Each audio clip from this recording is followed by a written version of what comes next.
Naglunsad ang grupo in civil society, hinusa nga independent nga Truth Commission nga naghihingya pag-imbestigar hangin aaligar ng mga panmatay, ang mga abuso nga may dakalabutan han brutal nga war on drugs han administrasyon ni Anay Presidente Duterte. Iginlunsad din niya na lang nga nakalabay nga Miyerkules ang Philippine Truth and Reconciliation Commission dito ini Havilla, San Miguel, siyudad ng Mandaluyong. May nunumduman nga nasabi nga war on drugs ni Anay Presidente Duterte in may da mga reports and mil-mil nga mga nagkamatay habugo sa nasod. Ang nasabi nga komisyon in pinangungunahan hin mga civilians naghihingya pag-establish and credible nga public record han EJK samtang binubuligan ng mga pamilya han mga biktima ng mga survivors maghingita han kamatuuran ngan katambalan han mga epekto han makuri nga iragin agian. Advisor han nasabi nga grupo hi Cardinal Pablo Virgilio David.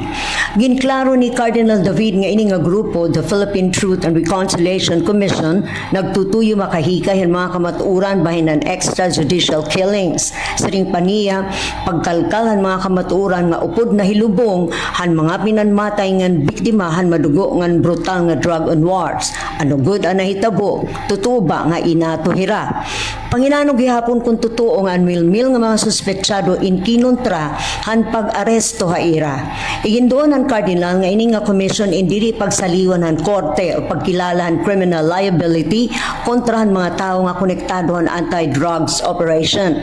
Ang former International Criminal Court Judge Raul Pangalangan ang magsiserving nga chairman ng 5-member commission upod ini forensic pathologist si Raquel Fortun, peace builder Alford Fuertes, theologian Father Daniel Franklin Pilario, ng human rights advocate Carlos Conde.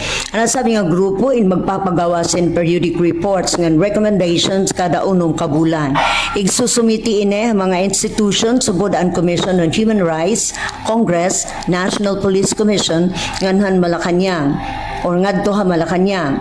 Hapag kaya na ang Anay Presidente Duterte inaatubanghin mga kaso ha International Criminal Court bahin han ginaaligar nga crimes against humanity kasumpahin nga madugo nga gyera kontra droga.